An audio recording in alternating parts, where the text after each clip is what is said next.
up? It's Cinema Shogun here, and I have been looking into this Rudy Farias story for a little while now. And listen, I'm just going to be completely honest, because I know that everyone else is going to be afraid to speak their mind when it comes to this story.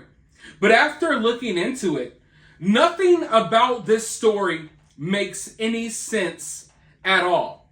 In fact, I will go so far as to say that the details surrounding this story are, I'm struggling for the word, they're fantastical. Let's just say fantastical. The details surrounding this story are fantastical. They seem fabricated. They don't seem real. They seem over-exaggerated. They seem like something straight from a movie script starring Liam Neeson, like a new Taken sequel or something. These details surrounding this story do not make sense. And one thing I've learned from covering stories, it's not always the case, but more often than not, when you're covering a story or you're looking into a story, and all of these details within the story, they don't make sense, usually it's because those details are fabricated lies that are only placed there to cover up the truth. Because more often than not, the truth kind of makes sense. The truth more often than not makes sense, and it always makes more sense than the stories that people create to cover up the truth. Now, I am not here to tell you that we're not getting the truth about this story, but I am here to tell you that something does not seem right to me. For those of you all who might not know, Rudy went missing at the age of 17. Luckily, just yesterday, he was found after 8 years. Missing for 8 years, found in the same city that he went missing in. Still wearing some of the same jewelry that he was wearing when he went missing. Now, right away, as soon as I heard about this story, I watched one news clip, and right away, I automatically felt like something here was not right. Once again, I could be wrong. I hope I'm wrong. And if I'm wrong, cool. I have nothing to prove here. But when I feel like something ain't right, I'm going to say it. And if it turns out I'm wrong, then good. But I don't want to sit by and not say anything when everyone else seems to be afraid to say anything. But I know that a lot of you all are thinking the same thing that I'm thinking. And that is that this story is not adding up.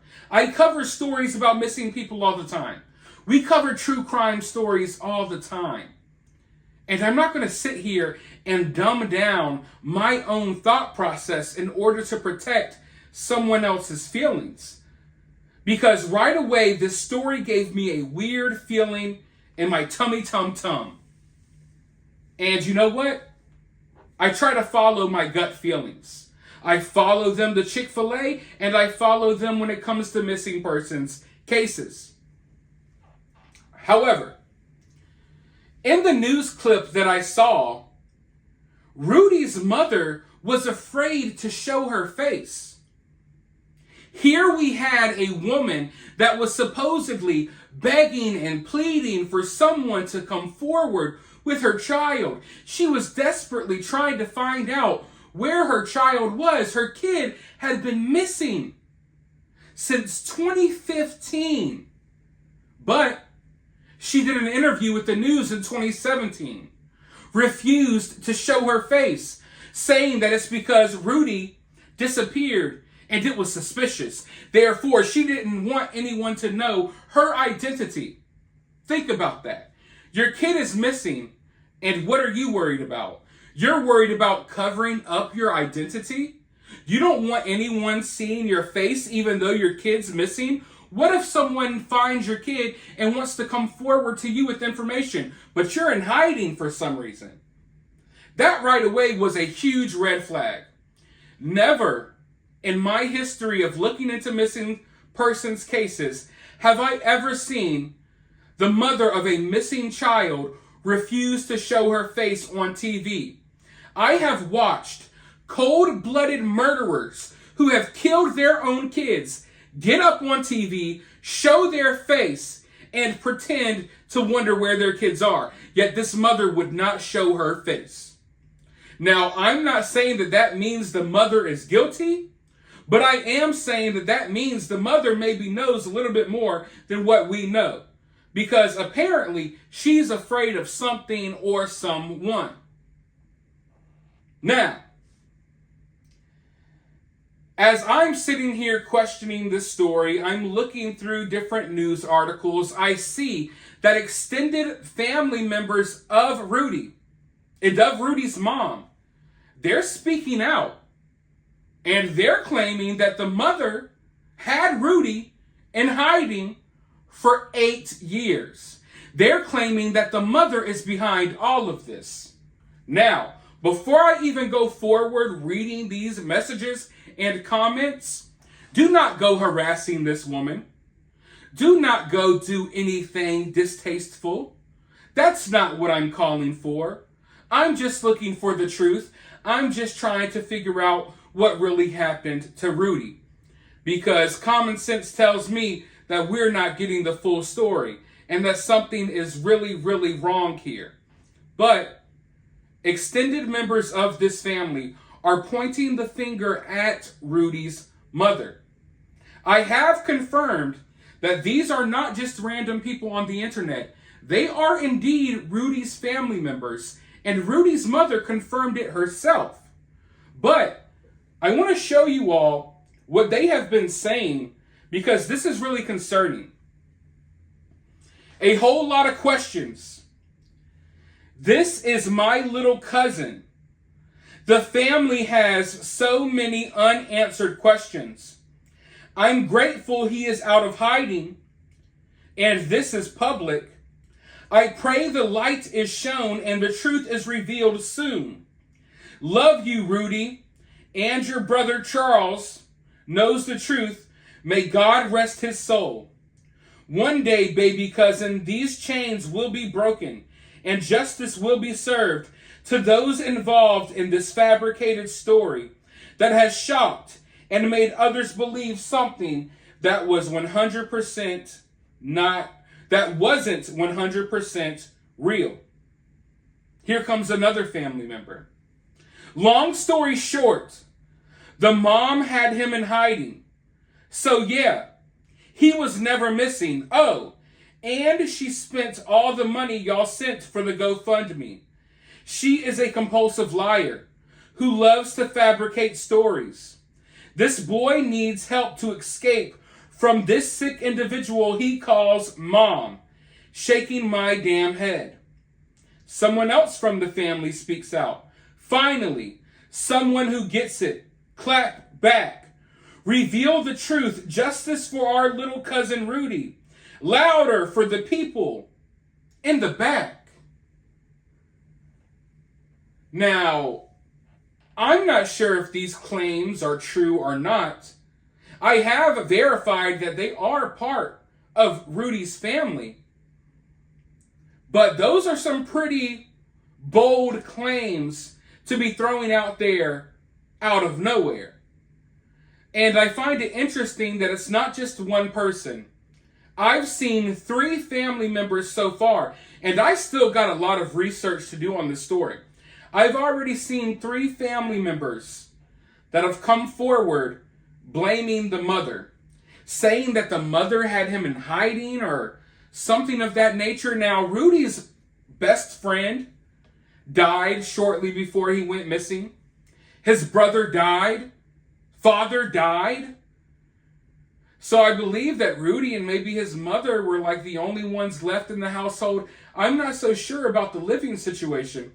But from what other members of the family are saying, they're basically saying that Rudy's mother's crazy and that he needs to get away from her and that she has had him somewhere in hiding for 8 years. Hiding from what? I don't know. But obviously she's paranoid about something because she wouldn't show her face on the news. Her son has been missing, but she won't show her face. So right away, like I told you on the last video, something about this story was not right. And now we have members of the family claiming that the mother had this kid somewhere in hiding for the last 8 years. Now, something that I really think is important to note is that Rudy was found in the same city that he went missing in. It looked as if he's been abused, hurt, maybe locked up in someone's basement or something. So the fact that he was just let loose out on the street, it does not make sense. None of the details make sense here. Because I think that if someone was holding Rudy captive, they wouldn't just decide, 8 years have passed, let's just put him out there and risk the possibility of going to jail for the rest of our lives. But also, I don't think that Rudy was roaming the streets of Houston for 8 years without anyone noticing. I don't think that he just became a junkie, that wanders the streets, because if you know anything about junkies, they're not that hard to find. You could go to designated parts of your city, and you're going to find who you're looking for if you're looking for a junkie 9 times out of 10. Not always the case, but I have to believe that if Rudy was just walking around the streets of Houston for 8 years, someone would have noticed. I do think that Rudy was held captive. The question is, was Rudy held captive by some evil people? Or was it his mom? I don't know. The family is claiming that it was the mom. Now, I don't want to point fingers at the mom, but when the family's pointing fingers at the mom and the mom's afraid to show her face on the news, it's going to make people look at her really weirdly. But Rudy's aunt has come forward with a story about what happened to Rudy the day he went missing. And like I was telling you at the beginning of this video, it seems really fantastical. Here's what she has to say. Actually, a little girl at the time recognized his flyer at a Fiesta grocery store and told her mom as she pointed to Rudy's flyer, "That is the boy who saved my life," according to her statement. She had been abducted by 3 males, and they took her to a field where they were assaulting her when Rudy may have heard her screams for help. She stated to investigators that she remembers seeing him walking his dogs, and he witnessed what was happening. And he intervened and told her to run and to not look back. But by the time she took investigators to the scene, there was no sign of Rudy, just his inhaler and his wallet. She told investigators that she was going to be sold for human sex trafficking, so she believes they are who took him. So apparently, when Rudy went missing, some little girl was abducted, supposedly, and was claiming that she was going to be sold into sex trafficking, and that Rudy just so happened to walk along the trail and say, "No, stop, you traffickers! Little girl, run away! Run! Don't look back!" And then the human traffickers grabbed Rudy and they took him in. They no longer want the little girl. They want a 17-year-old Rudy who's walking his 2 dogs. Now, I understand that a lot of people who follow these stories, they're people who like, I don't know, telenovelas. You like your what are those things called? Like the Days of Our Lives, As the World Turns, soap operas. A lot of the people who look in these stories are people who enjoy soap operas. This sounds believable to you. It doesn't sound believable to me. You want me to believe that Rudy, someone with mental health issues, obviously, that's what they say anyway, someone that doesn't really have the ability to communicate in the way that I guess a normal person would communicate, You want me to believe that Rudy stumbled across sex traffickers trying to kidnap a little girl in the park, and then he stopped them. The little girl runs away, and then they take Rudy. I don't believe that at all. It's almost laughable. I don't want to laugh because this is a serious situation. But if you want me to believe that nonsense, then I don't know what to tell you. Because I don't buy it.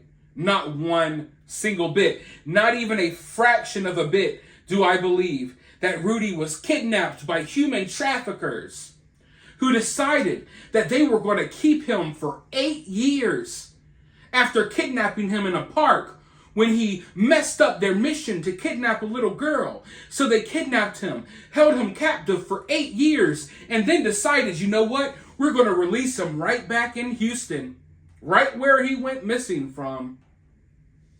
Nah, not happening. Human traffickers would have killed Rudy a long time ago. They're not going to, 8 years have passed. I guess this is a bad enough punishment for you trying to stop us from kidnapping that girl. Release Rudy! That's not how the world works. This is not a soap opera. This is not a telenovela. What we're witnessing here is a bunch of bogus BS that is being thrown all over the place. And a lot of emotional people, which the true crime community, the missing persons community, is filled with a lot of overly emotional people. They're buying this story. They're eating it right up. Yeah, it's a miracle, miracle. Nah, I'm not buying it one bit.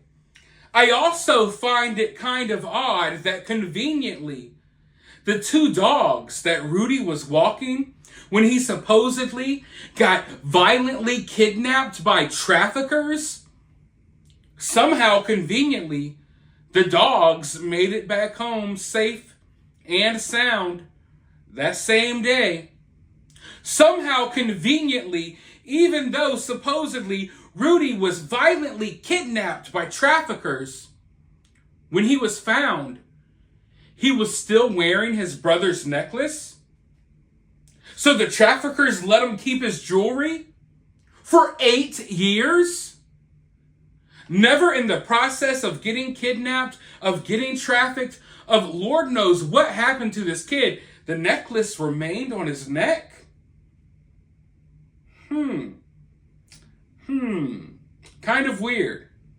But now, his aunt is claiming that mysterious men have called up to the hospital and they're looking for Rudy, and they're all scared because who knows who could be coming after Rudy. So you want me to believe that traffickers, in the process of trying to abduct a little girl, got stopped by Rudy. Then they pleasantly kidnapped Rudy, making sure they didn't mess up the necklace on his neck, making sure that his dogs safely made it home.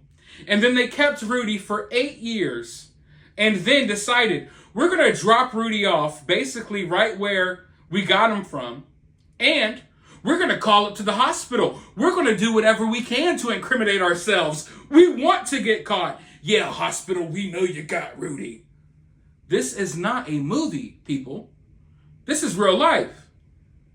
I don't think traffickers function this way in real life. Maybe I'm wrong, but damn, if they do, then they should be getting caught at a way higher rate, right?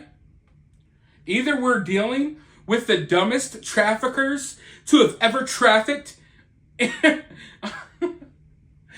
Either we're dealing with the dumbest traffickers to ever traffic in the history of trafficking, or we're dealing with someone, possibly a family member, that's not being all the way truthful here. And seeing as that even back in 2017, 2 years after Rudy went missing, the mother was refusing to show her face. She wanted to be anonymous while supposedly frantically searching for her son. But just to make matters even weirder, according to what the mother and aunt are saying, Rudy doesn't even know that he's Rudy. Supposedly, Rudy does not know that his name is Rudy. He does not know that he's 25. Apparently, if we're listening to what the mother has to say, Rudy thinks that he is a 14-year-old named Julio. I don't know what to make of that, people. If we were to listen to the mother and the aunt, they claim that Rudy isn't talking much. He'll say one or two words and then he curls back up in the fetal position. But he doesn't know how old he is. He thinks he's 14. And he doesn't know his name is Rudy. He thinks that his name is Julio.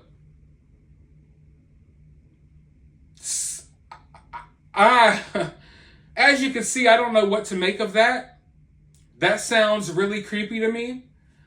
I want to tell you what it reminds me of, but I don't want you all to go off the rails with anything here. But it kind of, oh man, how can I put this? Something about this story just screams Munchausen Syndrome to me. Sorry if I'm mispronouncing it, but for those of you all who don't know what Munchausen Syndrome is, Munchausen Syndrome, by proxy, is a mental illness and a form of child abuse. The caretaker of a child, most often a mother, either makes up fake symptoms or causes real symptoms to make it look like the child is sick. Something about this story just screams Munchausen Syndrome to me. Not maybe in the more traditional sense of the definition. Like usually that means like a mother that's pretending her kid has cancer or some type of illness. And I think that may be the case here as well. Maybe the mother pretends like this kid, Rudy, maybe she pretends like he's more mentally off than what he really is. We see it all the time with mothers. You know, they become hyper obsessive over these mental illnesses or regular illnesses, and they basically ruin their child's life. I kind of feel I'm getting Munchausen Syndrome vibes from this story. It's all over it. And like I said, it's not in the traditional sense. But I think there's a possibility that this kid has been brainwashed into thinking that he's someone else, brainwashed into thinking that he has all of these problems that he may have had, but are probably worse now due to whatever he went through. I think there's a possibility that this kid was held captive by his own family. I'm just going to put it out there. And maybe he's been fed lies as to why that happened. You know, we know that he lost his father and his brother. Maybe the mother went kind of crazy and just wanted to protect him at all costs. So she locked him away in the basement and wouldn't let him out because something would happen to him. And she fabricated all of these stories about, oh, you're so mentally ill. You're dealing with this. You're dealing with that. Oh, God. I don't know. I just think that's a possibility. Something about this story is giving me those vibes, man. It's giving me those vibes. And right away, when we have a young person that they try to diagnose with all of these different mental disabilities, I don't like that. I don't buy into a lot of that nonsense. I think what we're seeing now is we're seeing the human experience being broken down into all of these different disabilities, all of these different symptoms. Oh, you're suffering from this, you're suffering from that. You suffer from depression. You suffer from anxiety. You're suffering from this, when in reality, you're just a human. All humans have anxiety. All humans go through depression. I am tired of natural human feelings, natural things that humans go through. Now they're being diagnosed. Like, you're diagnosed with this, you're diagnosed with that. And it's just a way for them to make money off of you, while at the same time psychologically making you feel inferior.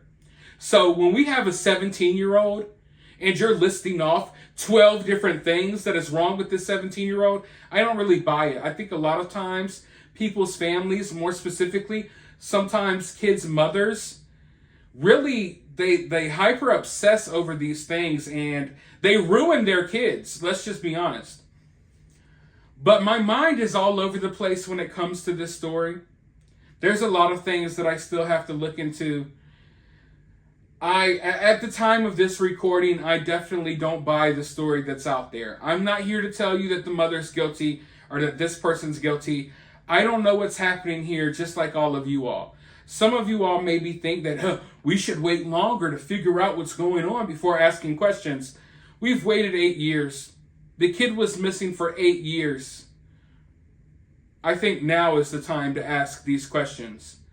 And considering the fact that the mother is very scared about her identity getting out there, the fact that other family members are claiming that she had this kid in hiding, there's a lot of details here that do not add up. I have never seen a missing persons case like this one. And it's screaming out at me that something is definitely up here. Let me know your thoughts, though, down in the comments below. While you're down there, hit the thumbs up, hit that subscribe, ring that notification bell, and I'll be talking to you all in the next video.